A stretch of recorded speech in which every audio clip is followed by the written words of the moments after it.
একটা কথা আছে না, আল্লাহ যা করে ভালোর লেগেই করে। এটা আমি বিশ্বাস করি। কষ্টটা যে আল্লাহ বাঁচাইছে এটাই বহুত কিছু। আসসালামু আলাইকুম। আল্লাহর কাছে লক্ষ কোটি শুকরিয়া আদায় করি। কারণ হইতাছে আমার এই গাড়িটা এমন একটা জায়গার ভিতরে, তাও এমন একটা বড় সমস্যা হয়েছে। ঠিক আছে, আমরা আছি একটা কোম্পানির ভিতরে, এটা আমাদেরই একটা কোম্পানির একটা ইউনিট। ঠিক আছে, এই কোম্পানির ভিতরে আমার পর আমার এই গাড়ির সমস্যাটা হয়েছে। ঠিক আছে, আল্লাহ না করুক এই গাড়ির যদি আমার রাস্তায় দাঁড়াইতো এমন একটা জায়গার ভিতরে, যে জায়গায় আমার নিরাপদ নাই, কোনো নিরাপত্তা নাই, কোনো সেফটি নাই, রিস্ক থাকতো, কোনো একটা বিপদও হইতে পারতো। হ্যাঁ, কোনো বড় ধরনের সমস্যা হইতে পারে। এখন কোম্পানির ভিতরে আওয়ার পরে এই সমস্যাটা হওয়ার কারণে আমিও সেফ আছি, নিরাপদে আছি, কোনো সমস্যা নাই, কোনো টেনশন নেই। আলহামদুলিল্লাহ। একটা কথা আছে না, আল্লাহ যা করে ভালোর লেগেই করে।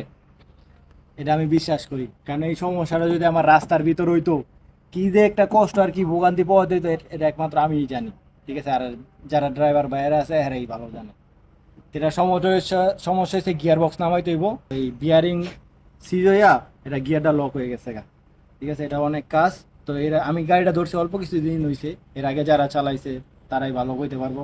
ঠিক আছে, এটার ভিতরে অনেক গাফলতি আছে। তো এটা আর করে লাভ নাই। ঠিক আছে, কষ্টটা যে আল্লাহ বাঁচাইছে এটাই বহুত কিছু। আর আমার কপাল একদিকটা ভালো হইলে আরেক দিকটা খারাপ হয়। কারণটা হইছে যত নষ্ট, ভাঙ্গা চূড়া গর্দা পচা যা আছে সবাই আমার কপালে ইজি। আমার জন্য দোয়া করবেন, ভালো থাকবেন, সুস্থ থাকবেন। আসসালামু আলাইকুম।